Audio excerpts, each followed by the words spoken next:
Hey everybody! On today's episode of With or Without Whiskey, we will be reviewing Woodford Reserve Kentucky Straight Bourbon Whiskey. Stick around.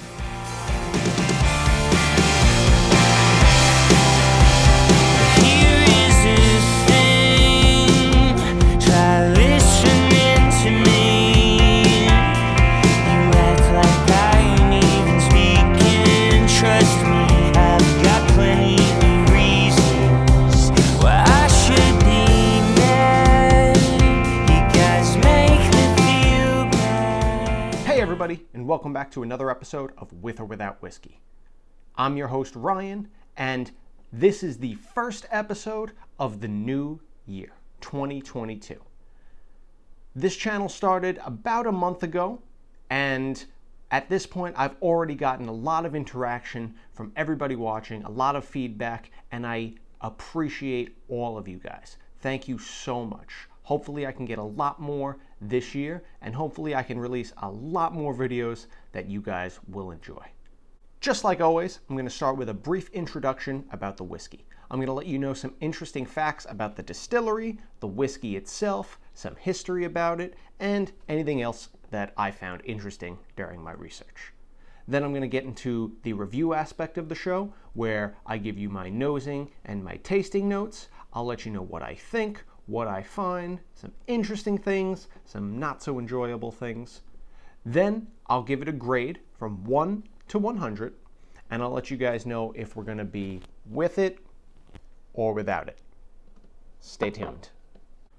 The Woodford Reserve Distillery is one of the oldest in America. It is designated as a historic landmark for its role in the bourbon industry and how well preserved the distillery is to this day. Elijah Pepper is the one who first established the distillery. Its main structure was built in 1838, but distilling begun on the site in 1812. After Elijah Pepper died, the distillery was passed down to his son, Oscar, and became known as the Oscar Pepper Distillery. It stayed in the Pepper family until 1878, when James E. Pepper sold it to Leopold Labrot and James Graham, who renamed it Labrot and Graham Distillery. Labrot and Graham owned it until 1941, when it was bought by Brown-Forman. Brown-Forman then sold it in the late 1960s, but repurchased it in 1993. They refurbished it and introduced Woodford Reserve in 1996.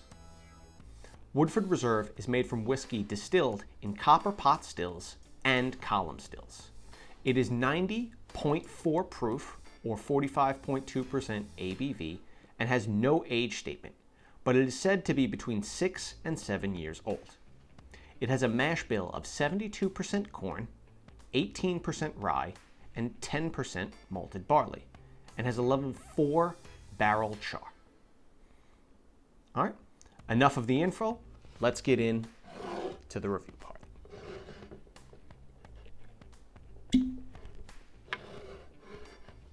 So fun fact about Woodford Reserve, this was one of the first whiskeys that I purchased for my collection.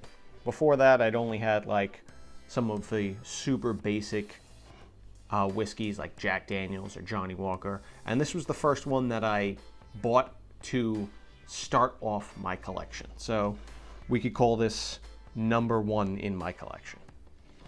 That's just a fun little fact I have. If you take a look at the color, it's got a good darkness to it. It's not too light. It's almost like an amber brown kind of color. Let's get into the nose.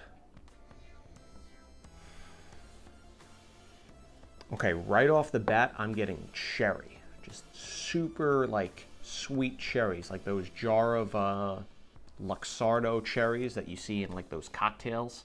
I'm getting a lot of that. Very, very fruity.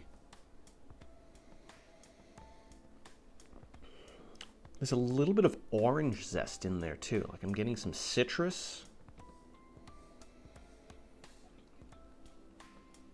There's some vanilla. And maple syrup. That's a really nice one. Like it's not quite brown sugar, it's more towards the maple syrup sweetness. As you get into it a little bit more, you start to get the oak, but it's really not that present. Like you can tell it's there if you're looking for oak, but it's not super oaky on the nose. Let's give it one more.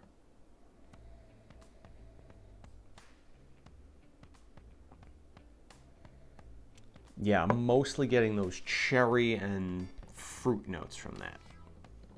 All right, let's give it a taste. Cheers, guys.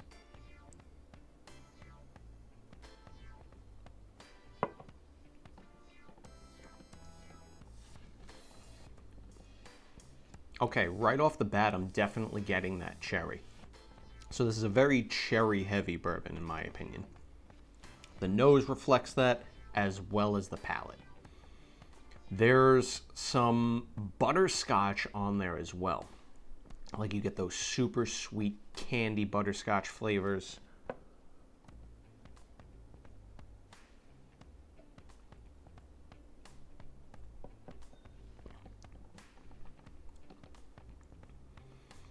There's a little bit of caramel and a good amount of vanilla as you start to get into it, but right off the bat, it's super cherry, super vanilla. Same thing on the nose. If you're looking for that oak, you can probably find it, but it's not too apparent. Like if you didn't know what oak tasted like in a whiskey, you probably wouldn't notice it. The finish is pretty short. Like you get it a little bit as soon as you're done, but it drops off very quickly. And it's mostly fruity. Okay, I'm not getting too much of those oak finishes again. All right, the finish is pretty short.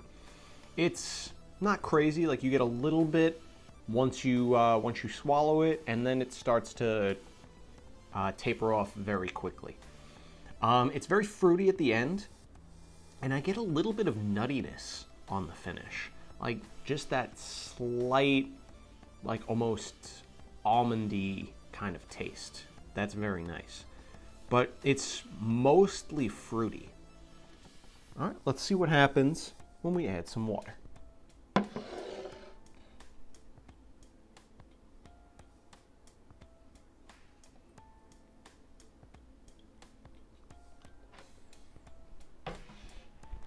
All right, swirl it around a little bit. All right, let's see if it did anything to the nose.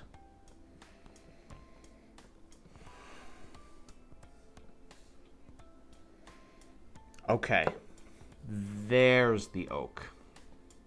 Once you add water into it, you get those heavy, woody, kind of oaky scents coming off of it. I can still smell the cherry. I can still smell those like maple syrupy notes, but they're pushed in the back.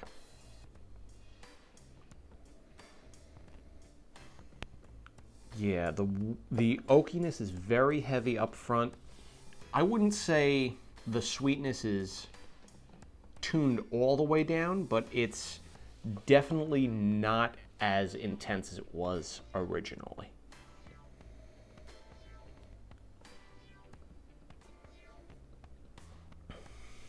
Yeah, I'm not really getting much else. Maybe a little bit of those dark fruit notes, like maybe a little more raisiny than cherry. But yeah, it kind of lost a little bit of its intensity with the water. Let's see what happens on the taste.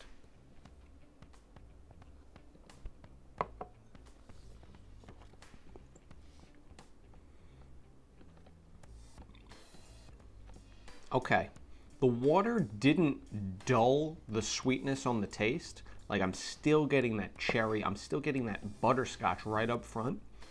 It brought the oak out a little bit more, but it's still taking a back seat. So the nose is more oak, but the palate is still predominantly sweet cherry, butterscotch, a little bit of those like vanilla notes, but those super sweet cherry notes are really what I'm tasting.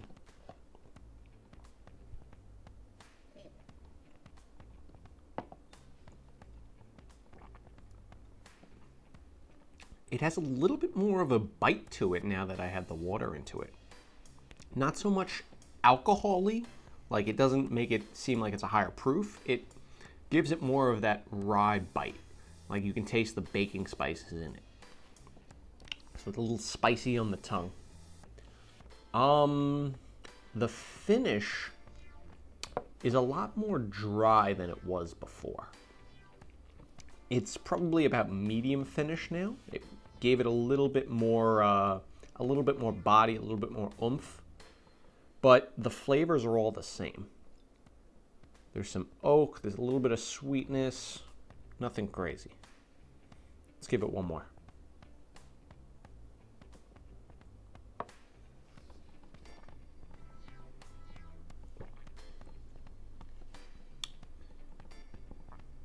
Yeah, the oak is definitely turned up more with the water, but it's not overwhelming in the palate. I'd say the water dulled the nose, but kind of evened out the palate. So it smelled a little bit better on its own, but I think it tasted a little bit more well-rounded with the water. All right, next up is the grade. All right, Woodford Reserve. What do I think? So, like I said, this is a very sweet bourbon. On the nose, it gives you the maraschino cherries, the Luxardo cherries. It gives you that maple syrup smell, which is very nice. You get those little bit of fruity aspects, like some of the orange citrus, some vanilla, some caramel, but it's predominantly those fruity notes. The taste was about the same. You get those cherry, you get that butterscotch candy, a little bit of oak on both, but not too crazy. The finish was okay, pretty short, nothing crazy. It gave me a little bit of fruit. It gave me that nutty note at the end, which was nice, but other than that, it was very basic. The water is what really changed this one. I gave it 2 drops, but it kind of shuffled things around a lot with that. So it almost killed all the fruitiness on the nose. It was predominantly oak. Like all I was getting was that heavy oakness, but not so much cherry, not so much maple syrup. It was almost like muted. But on the palate, those flavors were still up there. It was still predominantly sweet, but that oak flavor did get turned up. So it balanced it out a lot more. The finish was a little bit drier, but again, there was still not much going on. So I think for Woodford Reserve, I'm going to give it a 80 out of 100. It was a good bourbon. I like this. I could sip this any day of the week. You pull out a Woodford Reserve, you offer me a glass, I'm going to take it every single time. That being said, it's not too complex. It's not too unique. It has all of those bourbon flavors, very little variation, no new flavors that I can detect, nothing too crazy. Every once in a while it'll throw you like a maple syrup scent or an almondy kind of finish. But aside from that, it's as classic as you can get it. So, for Woodford Reserve, I think we're going to go with it. Very, very good. Unless you don't like those sweet notes right up front, this is a perfect bourbon to just sit down and have a glass. Your friends come over, you can pour them a glass of Woodford Reserve. You don't need to feel guilty about giving them your high-end bourbon. This costs maybe $40. Usually a lot less. Yeah, it's never going to be a bad bourbon to have around. Definitely keep it in your house. Definitely give it a shot if you've never tried it. All right, so that does it for today's episode of With or Without Whiskey. If you like what you saw today and you had a good time, please do me a favor. Hit the subscribe button down here, give me a like, and hit the bell notification. That way you're informed every time I drop a new video. Also, leave me a comment. Let me know, have you had Woodford Reserve before? Have you been looking to try it? What do you think of it? Do you like it? Do you hate it? Do you keep it in your bar all the time, or do you pass on it for something else? I'd love to hear what you guys have to say. Even if you just want to say hi, let me know. My door's always open. Until next time, take care, guys.